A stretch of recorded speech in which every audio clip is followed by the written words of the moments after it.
Hello friends, तो आज मैं आपको बताऊंगा कि किसी भी कंपनी का जो शेयर प्राइस से जो रिटर्न बनता है वो किस प्रकार से बनता है। तो इसके बेसिकली दो रीजंस होते हैं। एक तो होता है कंपनी की जो अर्निंग्स ग्रोथ होती है वो।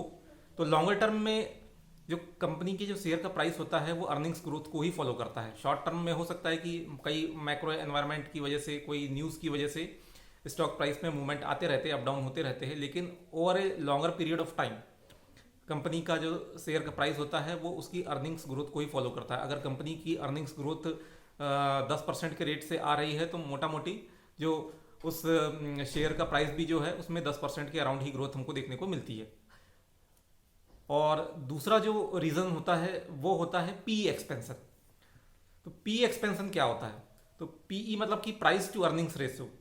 तो ये एक्चुअली मार्केट का परसेप्शन होता है उस शेयर की अर्निंग्स ग्रोथ की जो विजिबिलिटी होती है उसके लिए। तो जब भी मार्केट किसी कंपनी की अर्निंग्स को लेकर के सर्टेन होता है कि इसमें आगे आने वाले कुछ सालों के लिए कितनी अर्निंग्स आ सकती है, तो उसके अकॉर्डिंग मार्केट उसको वैल्यूएशन देता है। जब भी ग्रोथ में सर्टेनिटी होती है तो उसको हायर वैल्यूएशंस मिलते हैं, यानी ज़्यादा पी मिलता है, और जब ग्रोथ में सर्टेनिटी नहीं होती है तो पी जो है वो कम हो जाता है।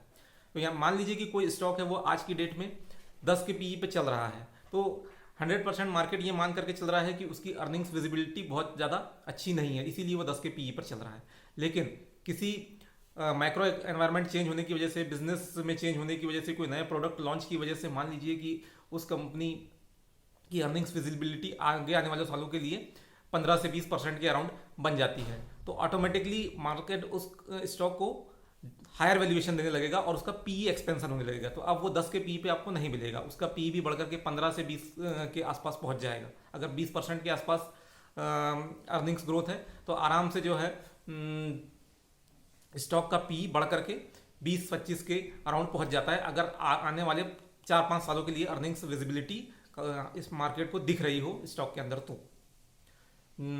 लेकिन सर्टेनिटी अगर ना हो तो मार्केट कभी भी हायर पी नहीं देता है। जैसे कि सिक्लिकल सेक्टर जो होता है, जैसे कि मेटल सेक्टर होते हैं, मेटल सेक्टर में साइक्लिकल नेचर का होता है, ऑटो सेक्टर साइक्लिकल नेचर का होता है। हमेशा इसमें क्या होता है, 1-2 साल अच्छे जाते हैं, फिर 1-2 साल खराब जाते हैं। तो मार्केट को पता नहीं होता है कि इसमें आने वाले समय में अर्निंग्स कैसी आएगी, तो इसलिए इनको कभी भी अच्छी अर्निंग्स के बावजूद जो है वो बहुत ज़्यादा हाई पी नहीं मिलता है। जबकि जो सर्टेनिटी वाले सेक्टर होते हैं, जैसे कि एफएमसीजी सेक्टर है, इसमें क्या होता है कि ग्रोथ की विजिबिलिटी एक तो लॉन्गर टाइम के लिए विजिबल होती है। मोटा मोटी जो एफएमसीजी सेक्टर होता है उसमें एक तो लॉन्जेविटी ऑफ बिजनेस का एक कॉन्सेप्ट होता है, यानी कि ये बिजनेस कितने समय तक सर्वाइव कर पाएगा। तो जो बिजनेस की लॉन्जेविटी जितनी ज़्यादा होती है उसको मार्केट उतनी ज़्यादा हायर पी देता है।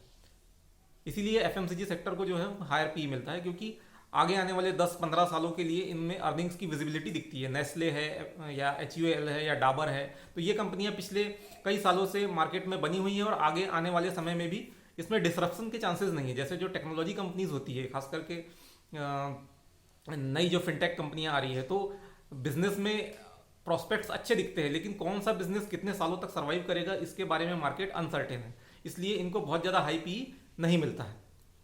तो जब भी आप किसी कंपनी में इन्वेस्ट कर रहे हैं तो इस पॉइंट को ध्यान में रखें। ठीक है, तो पी एक्सपेंशन और अर्निंग्स विजिबिलिटी ये दो रीजंस की वजह से होता है। जब भी क्या होता है कि सर्टेनिटी का एनवायरनमेंट जब खत्म होता है, यानी कि मार्केट जितना एक्सपेक्ट कर रहा था उससे कम अगर अर्निंग्स ग्रोथ आती है, तो मार्केट ऑटोमेटिकली उसके पी का कॉन्ट्रैक्शन कर देता है। जैसे कि इस समय बजाज फाइनेंस के केस में हो रहा है। बजाज फाइनेंस का स्टॉक जो है पिछले कुछ सालों से, जिसमें बहुत अच्छी ग्रोथ आ रही थी, मतलब 30-35-40% तक इसने ग्रोथ दिखाई है, तो उस समय का जो इसका पी एक्सपेंशन हुआ है। लेकिन अब जो है हम देख रहे हैं कि बजाज फाइनेंस में अभी भी ग्रोथ जो है वो 20% के अराउंड आ रही है, लेकिन इसका शेयर प्राइस जो है नीचे गिर रहा है। उसका रीज़न वही है कि मार्केट ने इसकी जो पी एक्सपेंशन कर रखा था 30-40% के अर्निंग्स के हिसाब से, अब ग्रोथ जो है वो 20% आ रही है। 20% ग्रोथ भी कोई कम नहीं होती है, लेकिन पी ऑलरेडी इतना ज़्यादा एक्सपेंड हो चुका है और इसलिए स्टॉक का प्राइस जो है वो काफ़ी एक्सपेंसिव है। तो अब वो पी का जो है कॉन्ट्रैक्शन हो रहा है और वो 20% के अराउंड जो है धीरे धीरे एडजस्ट होता चला जाएगा। ठीक है, तो इस तरह के बातों का आप ध्यान रखें जब भी किसी कंपनी में इन्वेस्ट करें, तो उसमें अर्निंग्स की विजिबिलिटी क्या है उसके अकॉर्डिंग ही उस पी पर उसको खरीदें। Thank you for watching the video. इसी तरह के एजुकेशनल वीडियोस देखते रहने के लिए हमारे चैनल के साथ बने रहिए। Bye bye.